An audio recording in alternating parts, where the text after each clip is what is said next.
Sige nga po, ikopyahin nyo po yan sa comment section. Ilagay nyo po, change how you see it. Maybe you can put your name on it. Let's say for example, Stephen, change how you see it. Or Christine, change how you see it in the comment section. That's the message that God has for us today.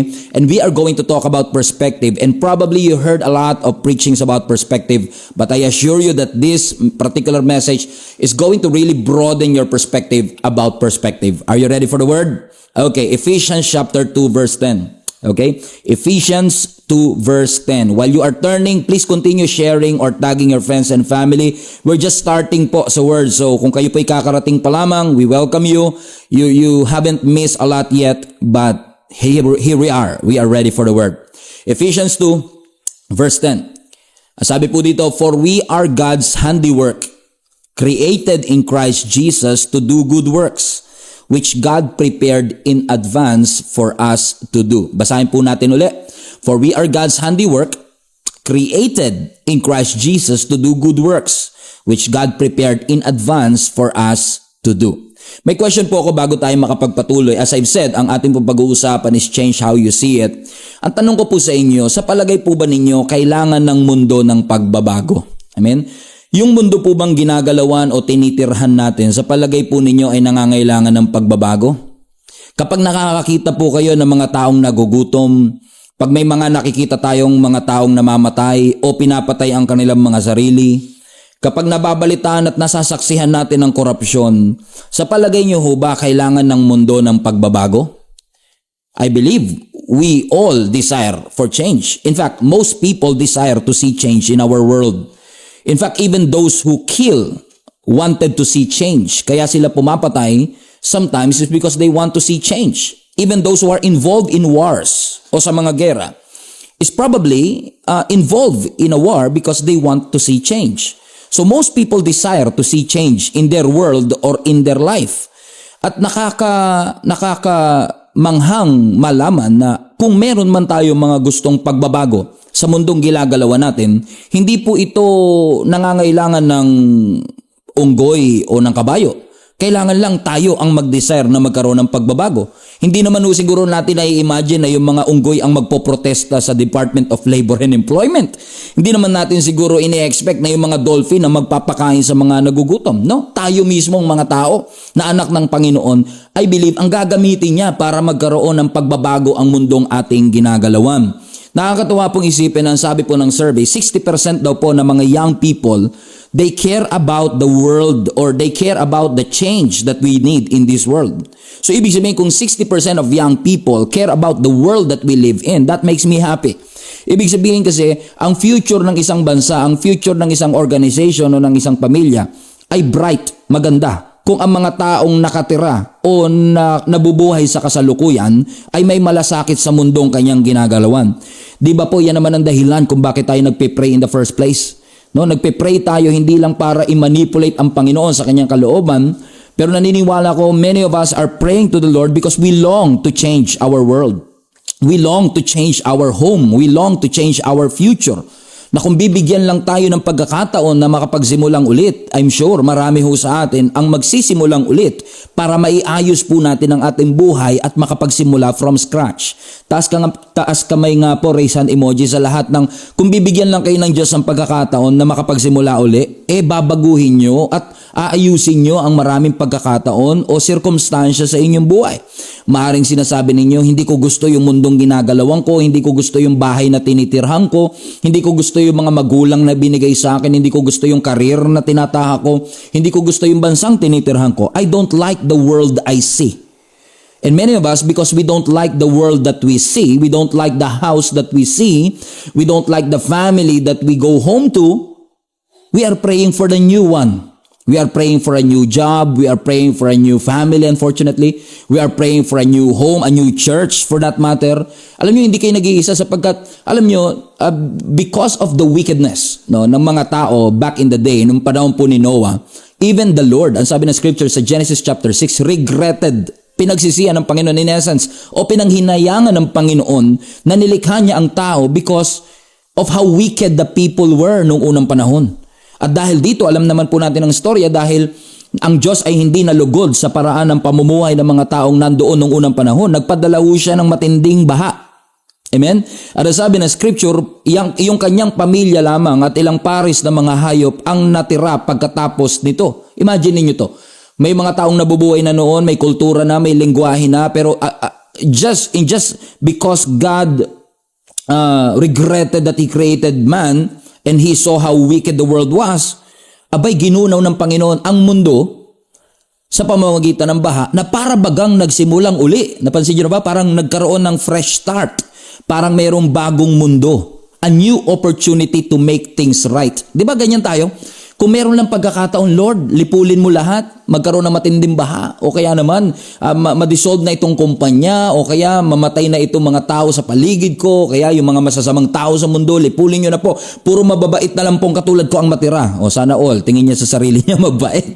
Diba? Parang katulad ni Noah, this is a new opportunity to make things right.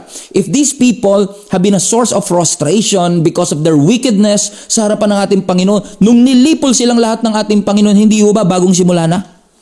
Nagkaroon sila ng bagong mundo na wala na yung mga taong wicked, ang natira na lang ay yung tapat na pamilya ni Noah at yung mga hayop na pinili ng Diyos na matitira. Pero kung babasahin po ninyo ang Bible, after the flood, pagkatapos ng baha, kung saan nagkaroon sila ng bagong simula, ano po ba ang susunod na nangyari? Okay? Kung alam po ninyo ang Bible ninyo, after the flood, ang susunod na nangyari, naglasing si Noah. Imagine niyo, no? Nagkaroon siya ng bagong mundo, pero ang unang-unang ginawa nila, in essence, isa sa mga unang ginawa nila after the flood, naglasing si Noah. And this scandal, hindi ko na sasabihin sa inyo, just read the Bible, nagkaroon ng scandal between Noah and his family, at tong scandal na to ang nag-divide sa kanilang buong pamilya. Now imagine niyo to, nagkaroon sila ng bagong simula, pero dala-dala pa rin nila yung kanilang lumang attitude. Dala-dala pa rin nila yung kanyang lumang habits. Ibig sabihin, kahit pala baguhin ko yung mundo ko, kung hindi magbabago ako, hindi pa rin mababago ang mundong ginagalawan ko, kahit magbago pa siya. Kahit may fresh start, kung dala ko pa rin yung old habits, my world will not change. Kahit magbago ng taon, kung hindi magbabago ugali ko, ay hindi magkakaroon ng pagbabago ang mundong ginagalawan ko. Ibig sabihin, lahat may desire sa pagbabago. Pero kailangan muna nating baguhin yung ating sarili. We need to change our world first. We need to change our attitudes first. No? Our characters first. Amen? And because of that, God will show Himself to you. Right where you are. Magugulat ka that even though hindi magbago yung mundo, as long as ipinakita ng Panginoon ang kanyang sarili sa iyo, ay magkakaroon po ng tunay na pagbabago ang ating mundo. Amen? Lagay nyo nga po sa comment section, parang pakiramdam ko ako topic today. Amen? Imagine niyo si Noah, nagkaroon siya ng bagong simula. Nagkaroon ng kanyang pamilya ng bagong simula, pero isa sa mga pinakaunang ginawa nila ay nagkamali sila sa harapan ng ating Panginoon. At maaari sinasabi nyo, Pastor, yung sinasabi mo na yan na magbago ako para magbago ang mundo ko, hindi mo alam ang mundong ginagalawan ko. Pastor, hindi mo alam what's happening in my world or in the other side of this world. Sa totoo lang, Pastor, hindi mo alam na napakahirap pong umuwi sa isang bahay na magulo, tumira sa isang pamilya na hindi magkasundo-sundo, magpatuloy na magtrabaho habang wala kang financial provision, magpatuloy na mabuhay hanggat alam mong meron kang nilalaban ng sakit or anything. Sa totoo lang, Pastor, kung titignan ko yung mundong ginagalawan ko, hindi ko po gusto yung nakikita ko. Parang gusto ko pong magpalit ng view, parang gusto kong makitang magkaroon ng change yung nakikita kong bagay sa aking kapaligiran. Kung pwede lang, baguhin ko yung pamilya ko, asawa ko, mga anak ko, baguhin ko yung trabaho ko, baguhin ko yung career ko. I want to change my view. I want to change what I see.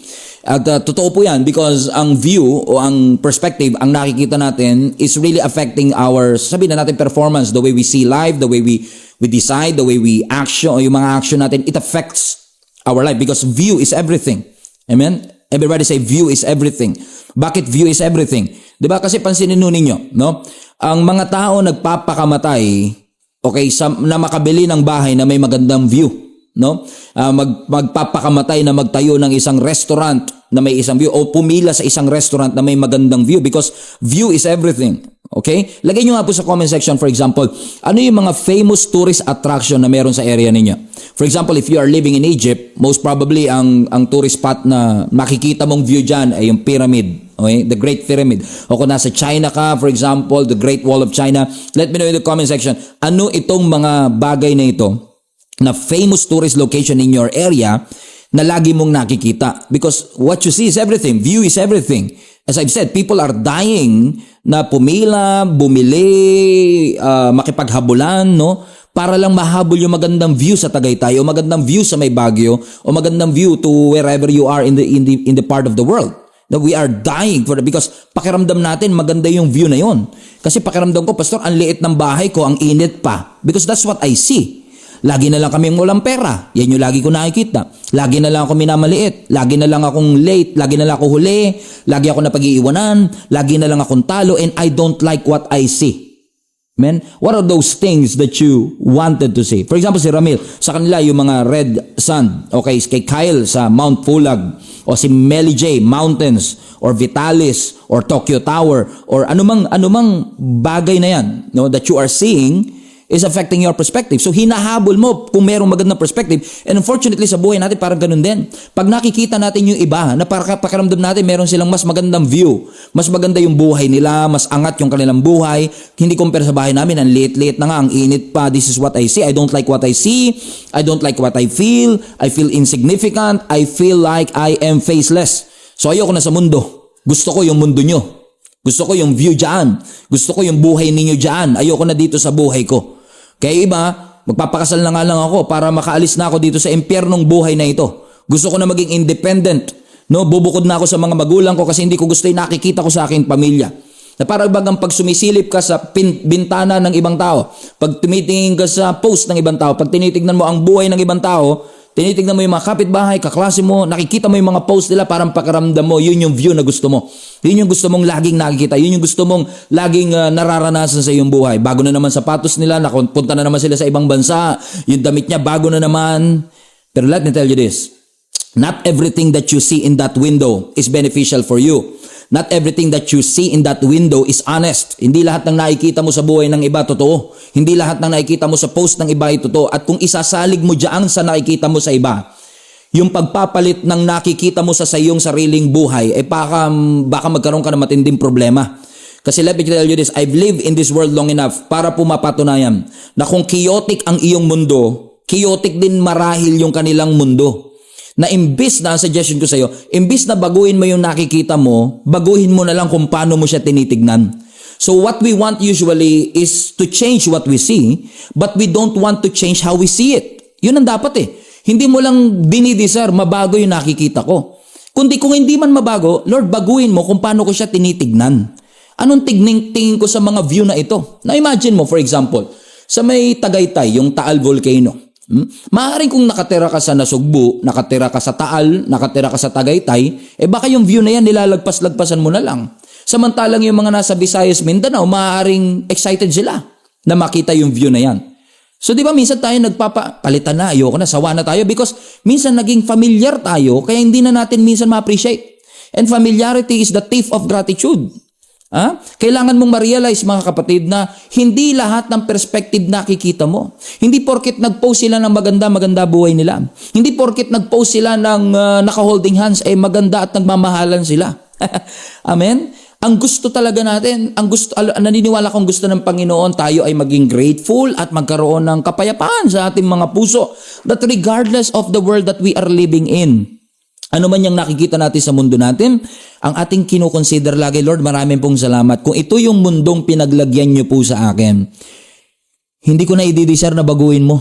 Ang i-desire ko na lang baguhin mo yung pagtingin ko. At magugulat ka, pagka binago mo yung paraan ng pagtingin mo sa mundong ginagalawan mo, magbabago mundo mo. Susunod yun. Magkakaroon ka ng kapayapaan, magkakaroon ka ng gratitude. Hindi yung, aalis na ako sa bahay na to. Bakit? Gusto ko makaranas ng kapayapaan.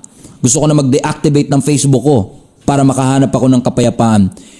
Ibig mo sabihin, hindi talaga pwedeng may peace kahit may conflict? Hindi talaga pwedeng magkaroon ka ng kapayapaan kahit may kaguluhan sa kapaligiran? No. By definition, peace is not the absence of conflict. Peace is the presence of God. So hindi porket may conflict, wala na dapat ang kapayapaan. Ang tunay na definition ng peace, nangyayari ho siya, ang tunay na kapayapaan, hindi kapag walang gulo, kundi kapag nandyan ang presensya ng Panginoon. May bagyo man, basta nandyan ang Panginoon. Amen? Kasi kung tayo nakadirelay lang tayo sa mga nakikita natin, nakita mo kasi ang ganda ng bahay nila. No, hindi ako nagsasour graping, no? Pero posibleng totoo ito na posibleng naiinggit ka kasi nakita mo ang ganda ng bahay nila, pero hindi mo nakikita na posibleng yung parents nila nag-aaway. Naiinggit ka kasi bago sapatos, baka hindi mo nakita, baka pinangutang lang din naman. Okay? Nakita mo bago cellphone niya, iPhone 17 Pro Max. Tama, wala pang 17, meron na siya. Pero hindi mo nakikita na may cellphone siya, pero hindi sila nag-uusap ng parents nila. Nakita mo kinilig, pero hindi porket may kilig, may pag-ibig. 'Di ba? Kasi kahit na naiihi, kinikilig din eh. So hindi mo pwede i-consider na lagi ganun. Kailangan ma-realize natin, ano ba ang gusto ng Lord na mangyari dito sa mundong ginagalawan ko? Ano magiging papel ko? Yun ang magandang tanong eh.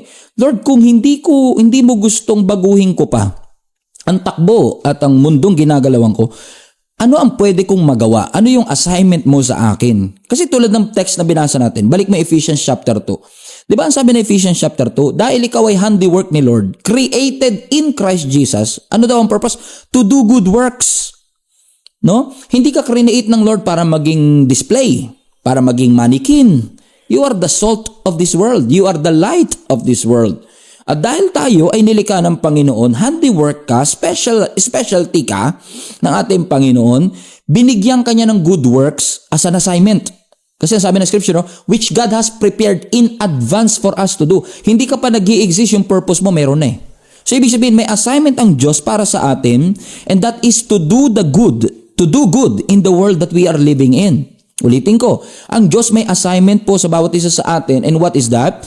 To do good in the world that we are in. Kasi ang world mo, ang mundo mo, punong-puno ng kalituhan, chaotic, punong-puno ng takot, punong-puno ng shame, ng anxiety.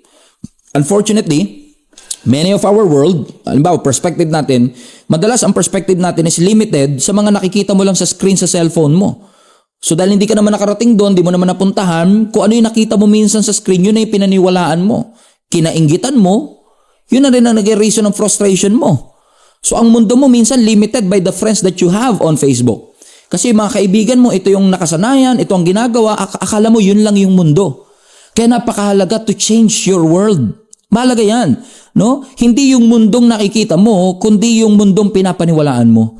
Ano yung mundong ito na nakikita mo na inassign ng Panginoon sa iyo na ma-accomplish? I hope hindi ito masyadong malalim, no? Ang daming mundo. Ang daming mundo na binabanggit ko, no?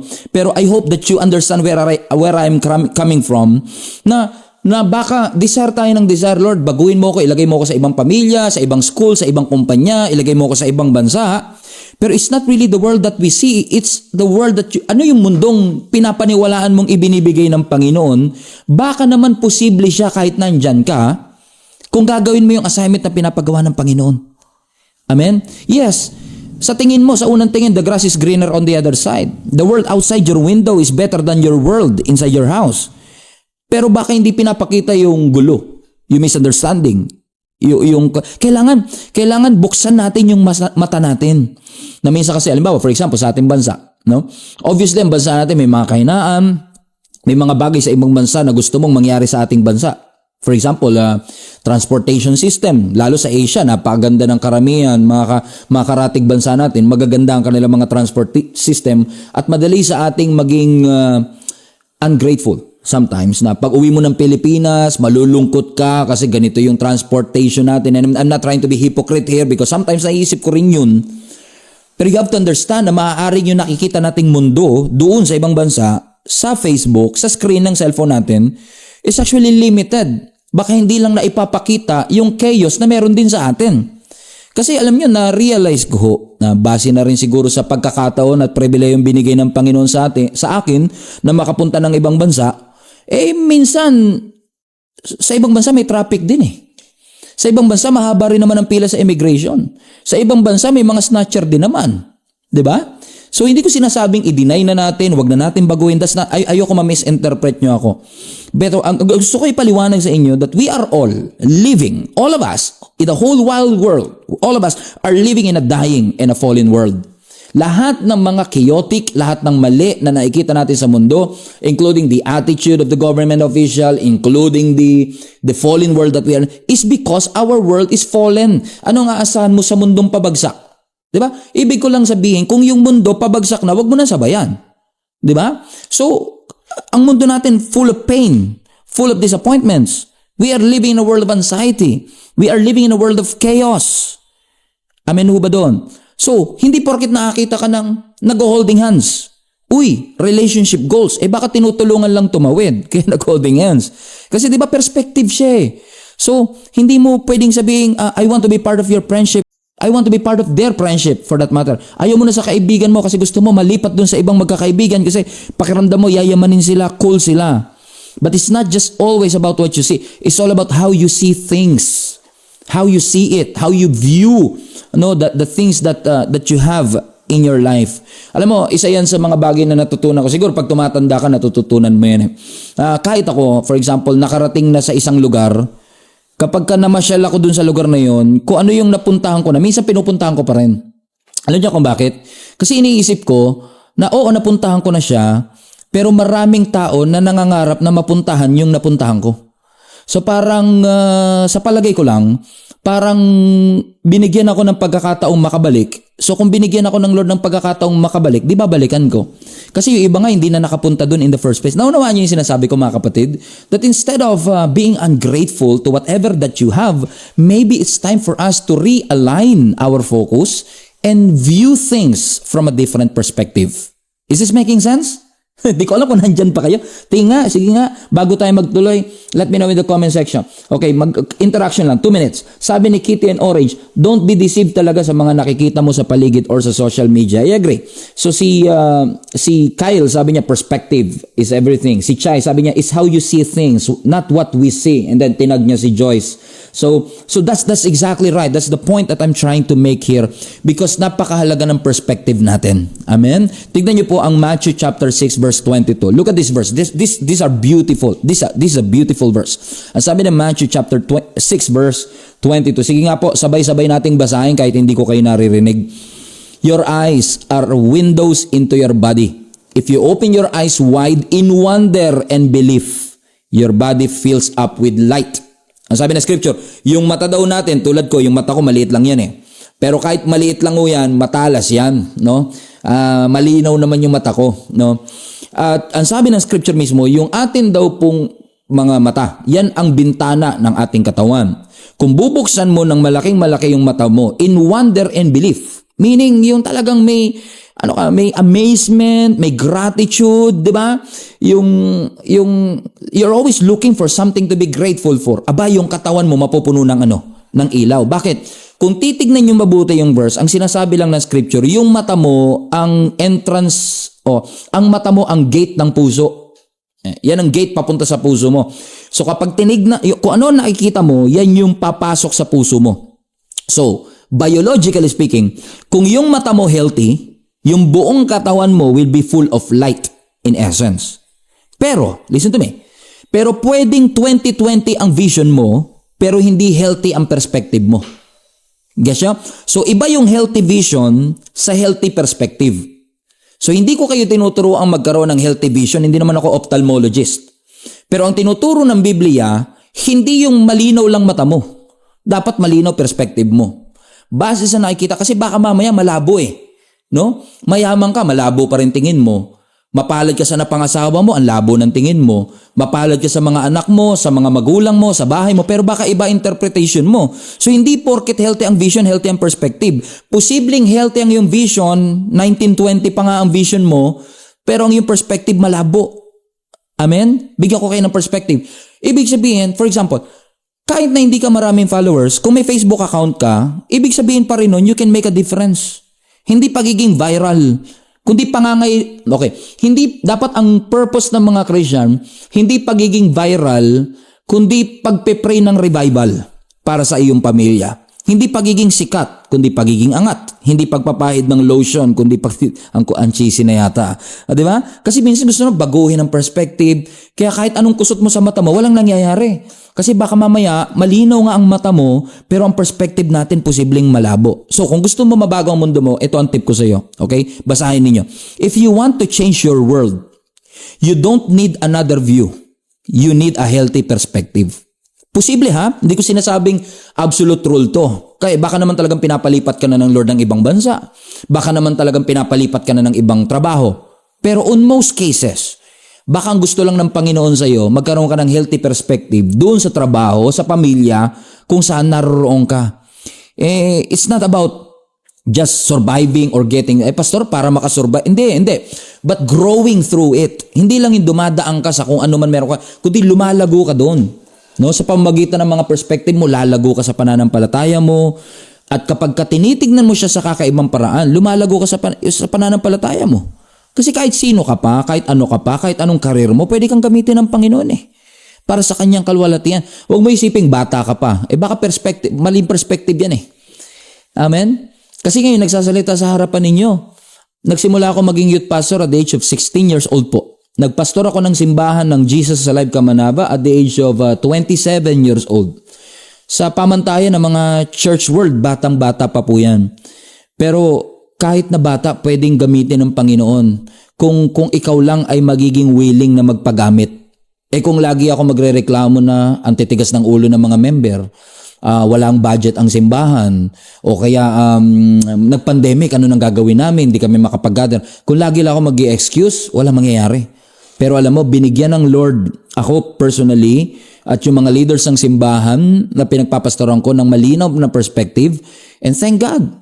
Even after the pandemic, here we are today on Inspire Tuesdays. Nagpapalakasan pa rin through online. Bakit? Kasi magkaroon dapat tayo ng healthy perspective. Amen? Lagay nyo sa comment section, healthy perspective. Amen? Sabi nga ni Lord sa Jeremiah chapter 1 verse 7, tignan nyo to.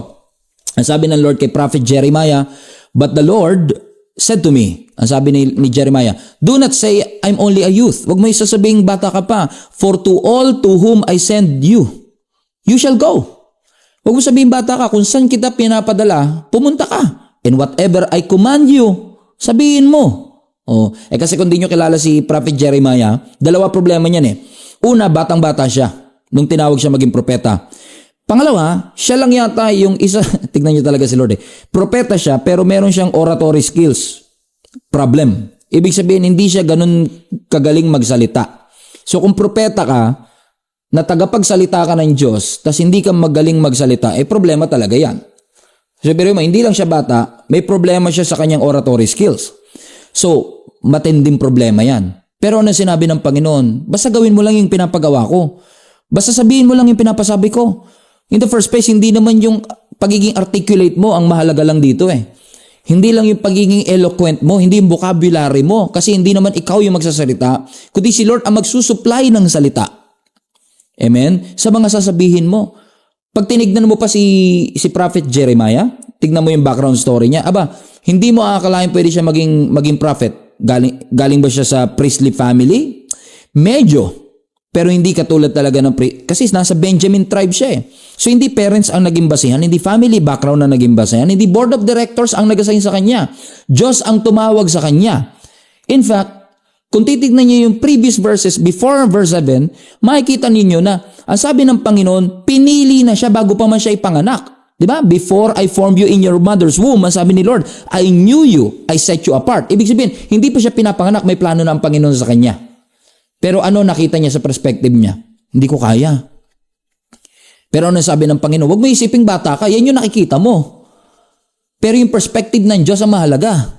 From where God sits, yun ang pinaka-importante sa lahat. Saan ba nakaupo ang Panginoon? And since it's the Lord who called us, kung si Lord ang tumawag sa atin, si Lord lang makakapag-disqualify sa atin. Hindi ka pwedeng i-disqualify ng iba kung si Lord tumawag sa iyo.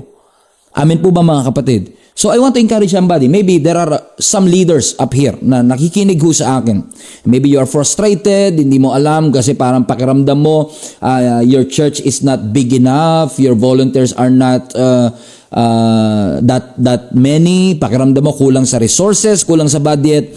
Pero sinasabi ng Panginoon, huwag kang mag-alala sa kinabukasan because the grace that you need will be there when you get there. Lahat ng grace na kailangan mo doon sa pupuntahan mo, makukuha mo pag nandun ka na. Pero pag nandito ka, hindi mo talaga muna makukuha. Kailangan mo muna sumunod. So yung grace na kailangan mo, darating yan. Pero pag nandun ka na.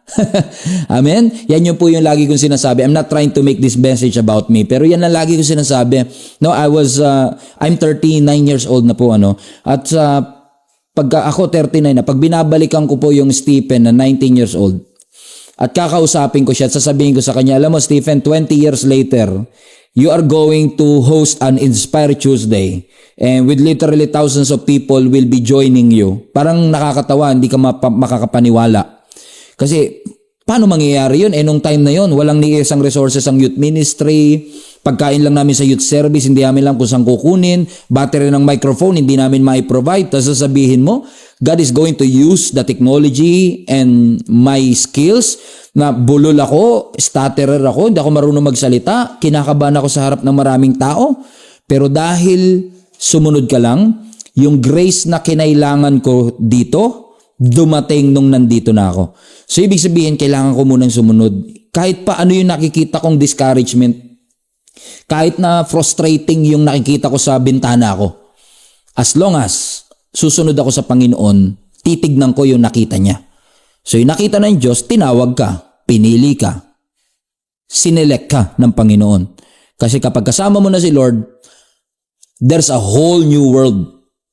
Diba? Sabi nga ni Prince Ali, a whole new world, a new fantastic point of view.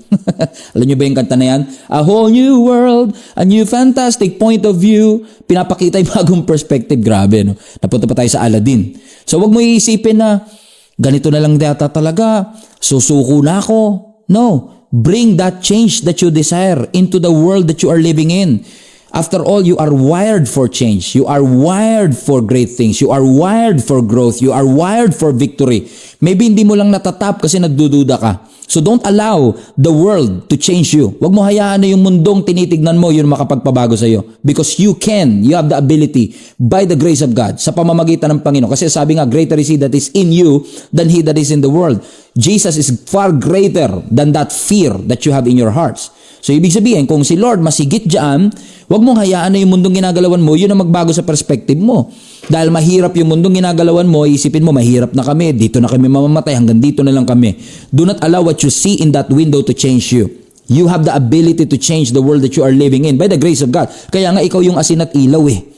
So kung ang mundong ginagalawan mo palubog, wag mong sabayan. Tulungan mo yung pamilya mo, tulungan mo yung karir mo, tulungan mo ang buhay mo, no, na gumawa at makalakad base sa purpose ng Panginoon sa iyo. Amen? Wag mong hayaan na yung pamilya mo hindi kikilala sa Diyos. Wag mong hayaan na yung mga office mates or classmates mo hindi kikilala sa ating Panginoon. If God can use a stutter